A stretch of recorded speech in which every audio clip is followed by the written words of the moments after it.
Assalamu alaikum warahmatullahi wabarakatuh. Alhamdulillahi wassalatu wassalamu ala afdalil khalqi nabiyina Muhammadin sallallahu alayhi wasallama wa ala alihi wa ashabihi wa man tabi'ahu bisanin ila yaumiddin. Ndugu katika iman,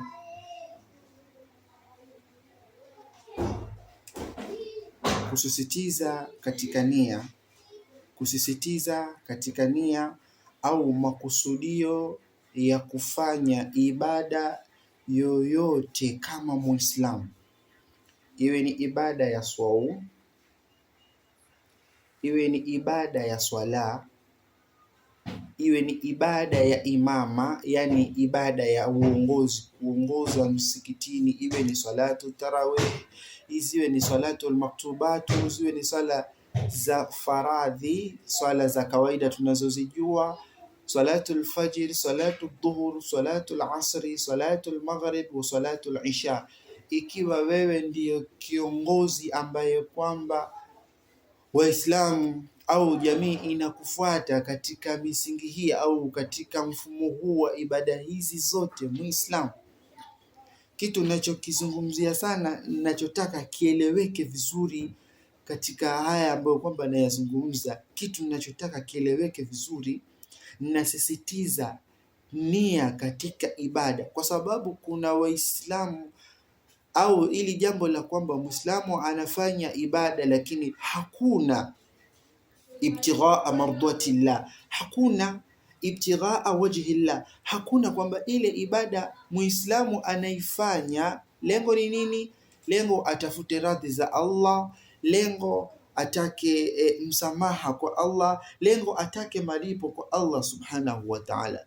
Ibada ikiwa inafanywa kinyume na lengo hili, hii ibada Waislamu bila kwenda kona kona, hii ibada itakuwa iko na dosari, iko na mushkil.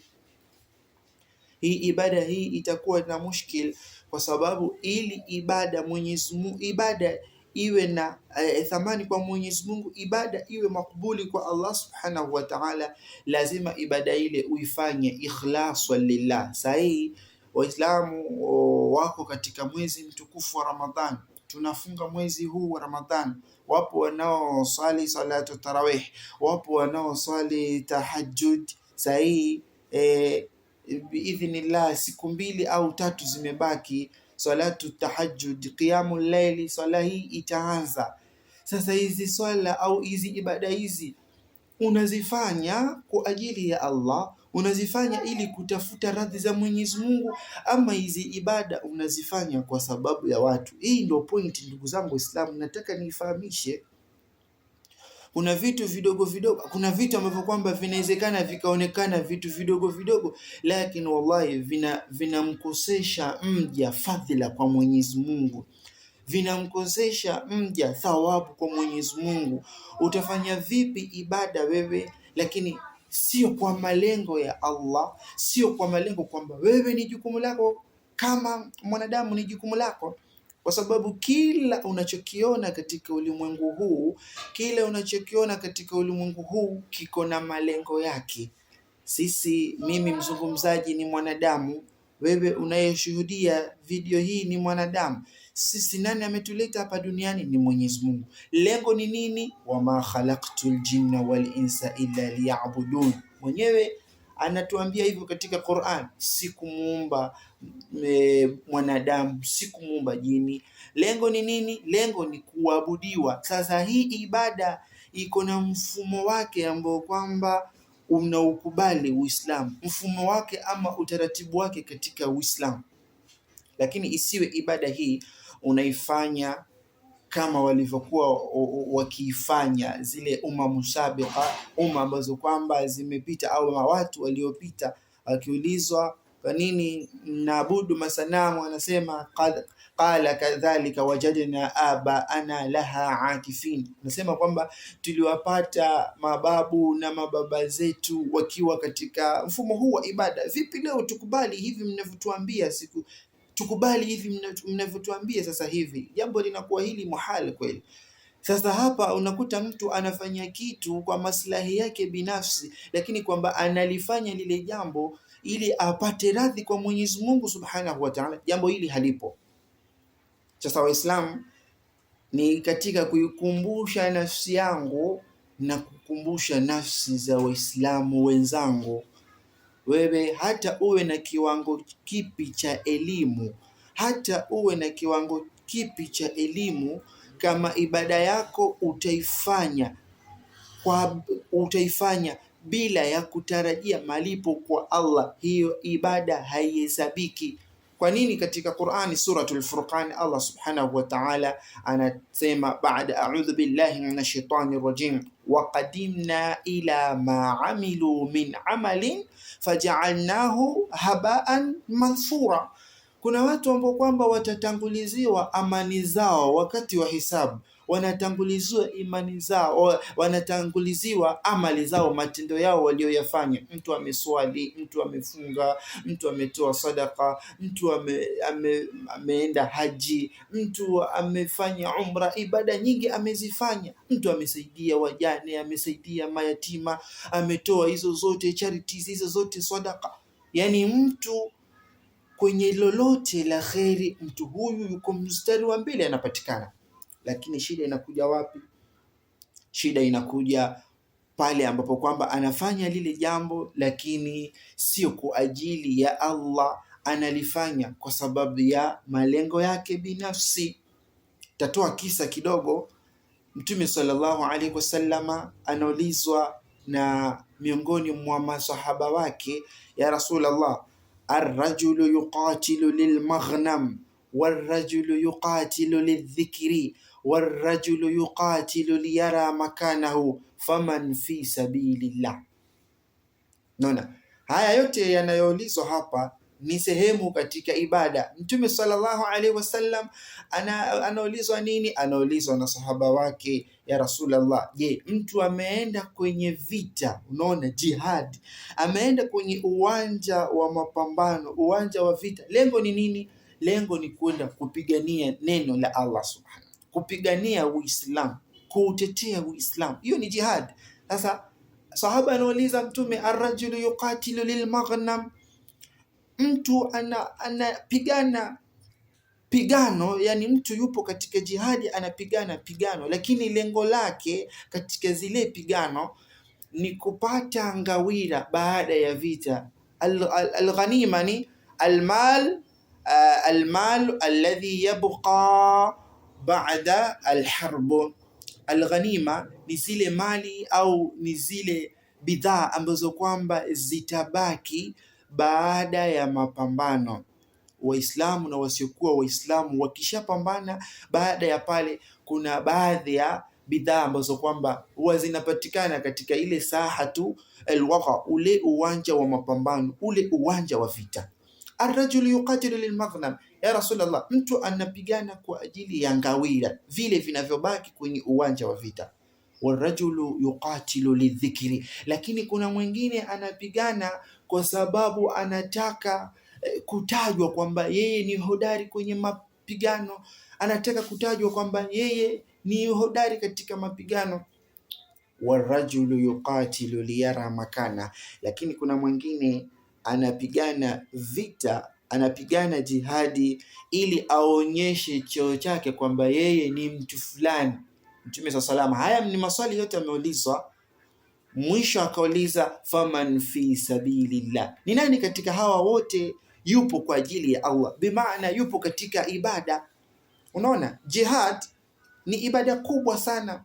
Jihad ni ibada kubwa, kupigania neno la Allah subhanahu wa ta'ala, kupigania Uislamu, hii ni ibada kubwa sana. Lakini hawa watu wote wako na malengo matatu. Mmoja anapigana kwa sababu ya ngawira, na tujue hii ni ibada. Mwingine anapigana kwa sababu anataka kuonyesha cheo chake. Mwingine anapigana kwa sababu anataka kuonekana kwa yeye ni hodari. Yani hawa wote wako kwenye jihad, lakini malengo yao si kwa ajili ya Allah. Anataka ngawira, anataka sifa kwa watu, anataka kutajwa vizuri kwa watu. Hawa wote ni nani yuko katika ibada ya Rasulullah? Mtume anaulizwa hili swali. Mtume akasema, man qatala litakuna kalimatullahi hiya al-ulya fahuwa fi sabilillah, yule ambaye kwamba atapigana ili neno la Mwenyezi Mungu au kalimatu tauhid la ilaha illa Allah Muhammadur Rasulullah iwe ni sababu kwamba yeye anapigana, lakini kutetea neno hilo, kutetea kalima hiyo iwe itapanda juu, itanyanyuka juu, basi huyu ndio yuko katika sabili la, yani huyu ndio yuko katika ibada. Sasa ikifikia hapa Waislamu, si hii ni hatari Waislamu, ndugu zangu katika imani, hii ni hatari. Angalia mfano mzuri huu, jihadi ni ibada kubwa hii ambayo kwamba inaweza kumsababisha mwanadamu akapata pepo ya Allah kwa urahisi kabisa. Umesikia ni daa ya vita, watu Waislamu wanaitwa, waumini wanaitwa katika vita. Umeenda katika vita vile, katika mapambano yale umekatwa kichwa, katika mapambano yale umejeruhiwa, umemaliza labda wiki moja wiki mbili kupitia uchungu wa majeraha yale, ukaiaga dunia. Huoni kama wewe utakuwa umefanya jambo kubwa? Lakini je, katika harakati ya kufanya hilo jambo umelifanya kwa nia gani? Hapa ndo nataka Waislamu sana tupaelewe. Hiyo ni jihadi, hiyo ni ibada kubwa. Umeifanya kwa msingi upi? Kwa nini umeifanya hiyo jihadi? Ni kipi kilichokutuma kwenye nafsi yako kwamba wewe unaenda kwenye uwanja wa vita? Ni kipi kilichokusababisha kwamba wewe unaenda kwenye uwanja wa vita? Ni kwa ajili ya ngawira? Ni kwa ajili ya kujionyesha kwa watu? Ni kwa ajili ya kutaka kuonekana kwamba wewe ni hodari? Ukiwa katika malengo haya yote, hii inakuwa ni X. Lengo ni uwe kwa ajili ya Allah. Unapigana kwa ajili ya kutetea Uislamu, unapigana kwa ajili ya kutaka malipo na kutafuta radhi na kutafuta rahma na kutafuta kutafuta saada kwa Allah subhanahu wa ta'ala. Hii ndio itakuwa ibada. Sasa je, Waislamu, haitakuwa hatari kwa ambaye ni imam lakini lengo lake katika msikiti, ule uimamu anaupeleka kibinafsi, ule uimamu anaupeleka kikazi? Nikisema yani uimamu anaupeleka kikazi, ina maana yani nia yake na lengo lake yeye, ile hali au lile jukumu halipelekei kiibada, au hakuna asilimia zozote za kwamba anafanya ibada pale, yeye ndo amewekwa msikitini, lakini asilimia za kwamba yupo pale kwa ajili ya ibada hazipo. Asilimia kubwa ziko pale kwa sababu ya maslaha. Asilimia kubwa ziko pale, asilimia kubwa alizonazo ni za kwa sababu ya maslaha. Mwezi ukiisha analipwa mshahara, Ijumaa ikifika kuna baadhi ya contribution, michango ambayo kwamba anaipata kutoka kwa waumini, sadaqa. Je, hii ndio itakuwa ni lengo lako? Au je, lengo lako litakuwa ni kwa ajili ya Allah? Kile unachokipata unakiweka tu kama sehemu ya riziki, lakini umeamua kuvaa jambo lile kwa ajili ya Allah. Naam, unalipwa, si vibaya, Uislamu haukatazi, unalipwa, naam, ni sawa. Lakini je, ile hali au ile harakati unaiendesha kwa ajili ya Allah, ama unaiendesha kwa ajili ya watu? Ama unaiendesha ili kuonekana kwamba wewe ni msomi? Ama unaiendesha kwa malengo tofauti ambayo kwamba yatakuwepo? Kwa sababu malengo ni mengi. Ndio unaona ni kama ile swali ameulizwa Mtume, mtu anapigana kwa ajili ya ngawira, anapigana kwa ajili ya kuonekana, anapigana kwa ajili ya kutaka kuonekana kwamba yeye ni hodari. Si unaona, hiyo ni ibada, lakini imezaa vitu vyote hivyo. Sasa msikitini, imam, kama wewe ni imam na uimamu wako unaupeleka kwa malengo tofauti ya kiibada, ujue ndugu yangu utakuwa unapoteza. Kwa sababu gani? Innamal a'malu binniyat, matendo hulipwa kulingamana na nia. Matendo hulipwa kulingamana na nia. ukiswali kwa ajili ya Allah utaenda ukapati jaza kwamba wewe umeswali kwa ajili ya Allah. Ukifunga mwezi mtukufu wa Ramadhani kwa ajili ya Allah utaenda ukapate kwamba wewe ulikuwa unafunga kwa ajili ya Allah. Ukitoa sadaka kwa ajili ya Allah utaenda ukaione sadaka yako. Watu watashangaa siku ya Kiyama. Mtu amepatiwa daftari lake lakini anashangaa katika daftari lake kuna khairi alifanya lakini akaidharau kwa sababu ni ndogo. Kuna khairi alifanya, kuna shari alifanya, kuna kosa alilifanya akalidharau akaliona dogo, lakini kwa Allah kila kitu kinahifadhiwa. Kwa Allah kila kitu kinahifadhiwa. Kuna watu watakwenda wakashangae kwa Allah subhanahu wa ta'ala, mali hadha alkitab la yughadiru saghiratan wala kabiratan illa ahsaha. Ili ni daftari la namna gani, ni daftari la namna gani, haliwachi dogo haliwachi kubwa, isipokuwa yanahifadhiwa. Kwa hivyo man amila salihan falinafsihi wa man asaa fa'alayha. Atakayefanya jambo zuri, atakayefanya kheri, atakayefanya kwa ajili ya Allah, basi kheri ile ataipata, na atakayefanya shari ni kwa ajili, atakayefanya shari ile shari itamrudia yeye mwenyewe. Wala taziru waziratun wizra ukhra, hakuna mtu atakayebeba makosa na madhambi ya mtu mwingine. Kila utakachokifanya kitakurudia binafsi wewe mwenyewe siku ya Kiyama. Kila utakachokifanya kitakurudia wewe mwenyewe binafsi siku ya Kiyama. Kwa hivyo ndugu zangu katika imani, ninachokihusia na nimekisisitiza mara nyingi na ninarudia kukisisitiza, ukitaka thamani ya hiyo ibada unayoifanya ukaikute kwa Allah, ukitaka hiyo ibada unayoifanya mizani yake ukaikute kwa Allah, fanya hiyo ibada kwa lengo moja, usifanye kwa lengo tofauti. Na kwamba unataka radhi za Allah, usifanye kwa lengo tofauti. Fanya hiyo ibada kwa ajili ya nani? Kwa ajili ya Allah. Wewe ni imam katika msikiti, swalisha kwa ajili ya Allah. Usiswalishe kwa sababu ya kujionyesha, usiswalishe kwa sababu ya kutaka sifa kwa watu. Wewe ni imam, swalisha kwa ajili ya Allah. Mwezi mtukufu wa Ramadhani umefika, wewe ni hafidhul Qur'an. Ile salatu tarawehe usipelekee kwamba huu ni mwezi mmoja, uacha nipige bei vile ninavyotaka. Hapa utakuwa unapoteza. Ili jambo liko, mtu ameitwa msikitini kwa sababu yeye ni hafidhul Qur'an, akipiga mahesabu shida alizozipata, tahfidh qismu dakhili au qismu khariji, akipiga mahesabu ya shida alizozipata ile sehemu, akiambiwa sisi hapa tunataka imam lakini mwezi ukiisha ni 15,000, mtu huyu anakataa. Hatari. Akiambiwa ni 20,000 anakataa, lakini yeye mwenyewe akitaka kile anachokitaka kwa sababu ya lengo lake, kwamba pale hayupo kwa ajili ya ibada, yupo kwa ajili ya tarawih, kwa ajili atapata kitu, atapata mshahara mzuri. Ukiwa katika hali hii ujue unaenda makosa. Ile salatu tarawih ni ibada. Utakachokipata kwenye tarawih, mshukuru Mwenyezi Mungu kwa hicho, lakini usiwe na ulazima kwamba mimi nataka kiasi fulani cha pesa ndio niswalishe tarawih. Ukiwa katika hali hii ujue unajiweka katika hatari, ndugu yangu katika imani.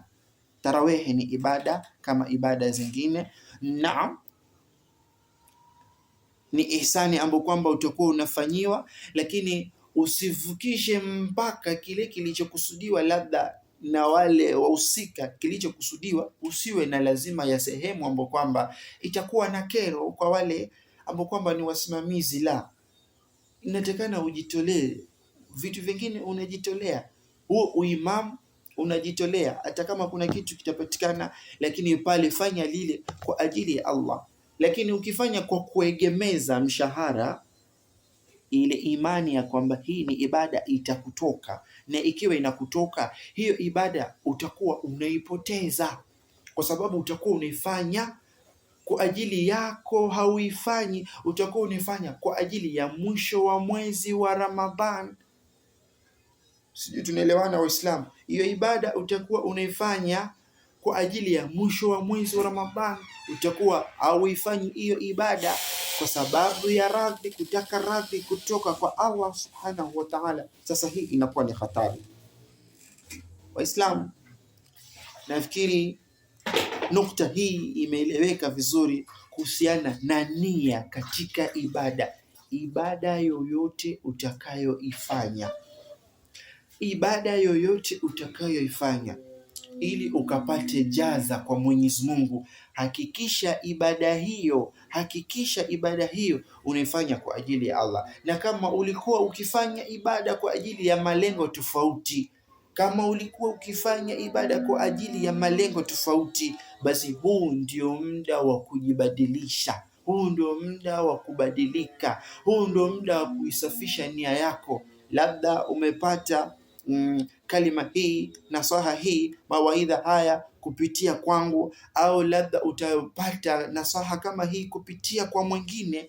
Itakuwa hiyo ni fursa wewe Muislamu ujibadilishe. Ikiwa wewe ni imam au unaswalisha tarawehi, nazungumzia sana tarawehi kwa sababu zaidi tuko katika mwezi mtukufu wa Ramadhani. Kama wewe ni unaswalisha tarawehi na lengo lako ni mwisho wa mwezi wa Ramadhani, bimaana lengo lako ni mshahara, badilisha hiyo nia. Hiyo nia haiko sahihi, badilisha hiyo nia haraka iwezekanavyo. Hiyo nia haipo sahihi. Kama kwa ajili ya mwisho wa mwezi wa Ramadhani, lengo la ibada litakuwa halipo. Nafikiri ndugu zangu katika imani, nukta hii imeeleweka. Naikumbusha tena nafsi yangu na kuzikumbusha nafsi zenu, na ihusia nafsi yangu na kuzihusia nafsi zenu. Tufanye hizi ibada kwa ajili ya Allah, tusizifanye ibada kwa sababu ya maslaha. Tutakosa kile kilichokusudiwa katika ile ibada.